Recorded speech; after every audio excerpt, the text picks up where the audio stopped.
So 2 years ago, someone I was very close to died. And when someone close to you dies, you start to really think about how you live. And you start to ask yourself some really big questions. Like, how do you create a meaningful life? And how do you live a life without regret? And so for the past 2 years, I've been on a journey to answer these questions for myself. And these are some questions I want to explore with you today. And what I've noticed is that unless something happens that reminds you that life doesn't go on forever, we don't like to think about these questions. Thinking about these things can make us feel uncomfortable. But first, let me tell you a little bit about me. I was born and raised in Alaska, and I grew up in Big Lake. And in many ways, you could say I was from a typical American family. My mom was a teacher, my dad was an engineer, and I have one older sister. But instead of the house in the suburbs with the white picket fence, I grew up,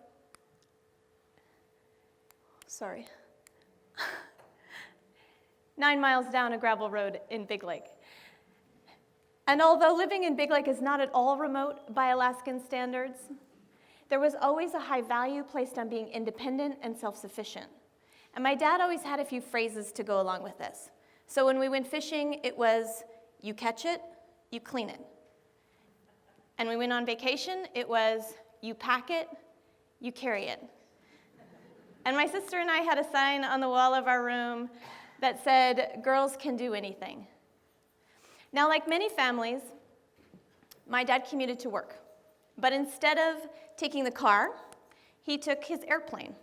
And I wasn't fully grown when I moved to the front seat and started acting as my dad's co-pilot. And I remember I would sit there and I'd just wait until the moment and he would say, do you want to fly a little? And I'd be like, yeah. And I'd hold onto the yoke as tightly as I could, afraid that if I did something, I might make us go tumbling from the sky. And I loved it and I was terrified all at the same time. And the summer after my freshman year in high school, I was able to work with my dad. And so each day on the way back and forth to Anchorage, we had a short flight lesson. And by the end of the summer, I had my hands on the controls with my dad's on mine, and I was landing the airplane. And I knew that if anything ever happened to him, I'd be able to get us home safely. What was once uncomfortable had become comfortable. Now, 9 years ago, I was teaching elementary school, and I was on the playground with my students, teaching them how to play a game of tag, when we heard this whoop, whoop, whoop in the distance, and we all looked up and watched this helicopter fly overhead, and after it went over, I looked back down and I said, that could be me. Now, 9 years later, this is my office. I fly the medevac helicopter based in Soldotna. And many times when people hear of my job, they think, wow, that's pretty badass. And I have to admit, it is really cool. But I don't actually think of myself as all that impressive. I just think of myself as a normal person who happens to have a really cool job. And I think if you ask the people that you look up to or admire or who are doing really big things in the world, they wouldn't really say they're that impressive either. And if you had asked me 10 years ago, would I ever be flying a medevac helicopter, I would have said no way. I wouldn't have even been able to imagine it. So although my job might seem impossible to some of you, and even at one point to me, it is now something that feels very comfortable. So how do we go from, I could never do that, to seeing ourselves as able? Because if we can answer this question, then we can answer those really big questions that I asked in the beginning. How do you create a meaningful life? And how do you live a life without regret? Bronnie Ware is a nurse who spent many years caring for people at the end of their life. And she found that if people had regret, it was one of these. I wish I had the courage to live a life true to myself and not the life others expected of me. I wish I didn't work so hard. I wish I had the courage to express my feelings. I wish I had stayed in touch with my friends. I wish I had let myself be happier. How do we live a life without regret? Often what stops us is fear. And when you start to look at fear, it usually falls in one of two categories: fear of failure or fear of rejection. And what I found is that people tend to fear one more than the other, almost as if one is worse. And I found that people tend to have one that's more dominant in the way that people might either be left-handed or right-handed. You probably know which is worse for you. Either one can stop you. Everything we encounter in life falls along a spectrum from completely safe to utterly terrifying. And if you go too far into fear and into vulnerability, this is when your amygdala or your lizard brain can take over and you get triggered into fight, flight, or freeze. And unless you're being abducted or trying to get out of a falling building or being charged by a bear, it really isn't all that useful in most situations, because most of the time, we aren't actually in that much danger. So we want to save our adrenaline and panic for when we really need it. But if we always stay safe and comfortable, this is when we can have a life of regret. So we are in this constant tug-of-war between staying safe and putting ourselves out there. But we don't want either side to win. We want to stay right here. This is when we're living in the yellow, and this is when we get uncomfortable. Now, the coolest thing about this is that we all have this built-in barometer, and the barometer is in our belly.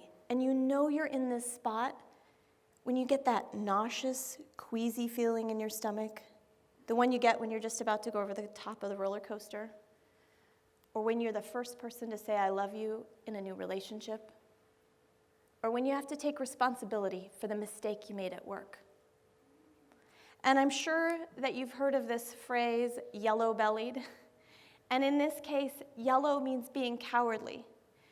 But in that case, yellow means being cowardly. But in this case, living in the yellow and getting uncomfortable takes courage.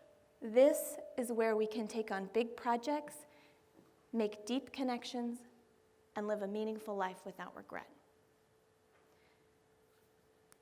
Get uncomfortable. Now, we all have this tendency in our life to wait until someday. Someday when we have it all figured out, or someday when we have more experience, or someday when we have more time. But the problem is, someday isn't a day of the week. And by waiting until someday, you never get started. So instead, we want to start before you are ready. Starting before you are ready pushes you into the yellow and has you get uncomfortable. We are nervous and afraid and unsure. But just by getting started and taking small steps, we are able to do those things that we never thought we could do. Now, like many, I had that painful time in my life as I transitioned from childhood to adulthood and was making my own way in the world. And sometimes after we make that transition, we never come back and rekindle a close relationship with our families. Now, it wasn't too difficult for me to do this with my mom, but this is often more difficult to do with the men in our lives or our fathers or the people who have been socialized since birth against showing emotion and being vulnerable, and who have been taught to be strong and in control at all costs. But in the way that we all crave connection, I wanted a deeper connection with my dad. So I started writing him letters, and he wrote back. And little by little, I put myself out there and started asking him all the things that we had never talked about his experiences in Vietnam, and about his brother who had died when he was in college, about his relationship with his father, and about why sometimes he drank way too much. All of those things that I felt like might make him too uncomfortable and reject me. But he didn't, and we created a new relationship together. And after I got my flight instructor rating, I was able to take my dad for a ride in the helicopter and say, "Put your hands on mine and follow me through as I land the helicopter." And later, I was able to take a helicopter from Louisiana to Juneau, and my dad sat next to me for the 5-day trip across the country. He was my co-pilot. Now, most people have a pretty good life, but we aren't most people. Putting yourself out there, starting before you're ready, and getting uncomfortable leads to a great life. But when you do this, you will encounter resistance. People don't do things because they tell themselves they can't. They let their fear of rejection or failure stop them. That's internal resistance. But sometimes the resistance is external. Sometimes people don't do things because the people around them tell them they can't.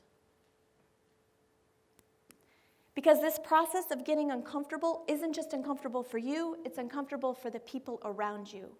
And Jim Rohn says, you are the average of the 5 people you spend the most time with. Who are you the average of? So let me tell you a little story about resistance. For a period of time, I flew offshore in the Gulf of Mexico to the oil platforms. And let me tell you, there are quite a few individuals in that area that did not grow up with a sign on their wall that said girls can do anything. So to say that I made them feel uncomfortable is just a little bit of an understatement. And one day, one of my coworkers looked at me and he said, "If God wanted women to fly, he would have made the sky pink and not blue." To which I said, because I didn't even know that people thought that way, much less actually said it out loud. This is resistance. And it took me 2 years to think of a comeback. And it wasn't until I saw this most amazing sunrise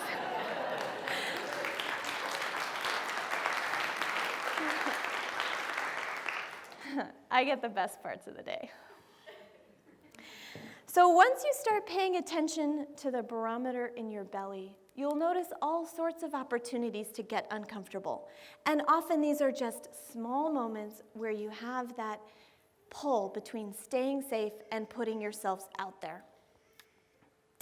And so this happened to me recently when I was putting this talk together and I was at work, and a paramedic asked me, "Well, what are you doing?" And of course, I wanted to stay small, and I wanted to say, "Well, I'm just sending email to friends, or I'm writing for my blog," or something like that. But I noticed that feeling in my stomach, and I put myself out there, and I said, I was telling about the TED Talk, and in return, he shared a story about his own fear of being unable to take care of his own child in a medical emergency. So these small moments are what lead to a big life.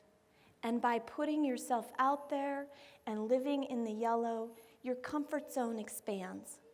And what was once uncomfortable becomes comfortable. Just in the way that I went from being terrified to holding onto the yoke in my dad's airplane to flying a medevac helicopter. And from being scared to talk to him about some of the stuff that really mattered to creating a really close relationship.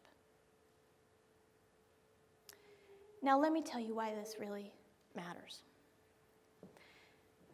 2 years ago, I received a phone call from my mom. And she was calling from New Zealand, so it had that long distance, talking through a tunnel kind of sound to it. It's the kind of phone call you hope you never have to get in your life. And she said, "Your dad has had an accident." She and my dad were in New Zealand traveling with some friends from Alaska and in New Zealand, and they were all very experienced motorcycle riders. And they had rented bikes and were touring the country. And that day, for no apparent reason, my dad lost control of his bike and plowed headfirst into a ditch. My sister and I were on a plane the next morning, and when we arrived in New Zealand, we weren't sure he would still be alive. 7 days later, he still hadn't woken up from his coma. And when it became clear that there would be no miracle for us, my mom said, "If you have anything to say to your dad, now would be the time to say it."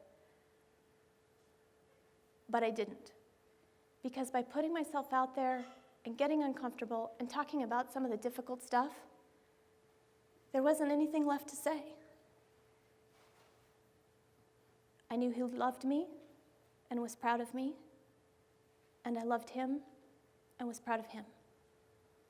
And that was enough. And so I was able to put my hand in his one more time. And in those last few weeks, honor who he was and the life that he had lived so well. And I am lucky enough in my job today to be reminded that we never know how long life might last. But when I first started flying a medevac helicopter, I was really not sure how I would handle someone who was sick or dying right next to me. And so I asked someone that I worked with that had been flying a medevac helicopter for many years, "How do you handle this?" And he said, "I never look the patient in the eye so I don't get emotionally attached." My dad was medevaced in the exact same kind of helicopter that I fly. And I think of him every time I go flying. Now, I look every patient in the eye. Life's too short to stay emotionally safe. Living a meaningful life and living a life without regret is about getting uncomfortable. We develop our collective strength when we are courageous enough to connect with others. We are vulnerable enough to tell our own story, and we let ourselves be seen. Get uncomfortable.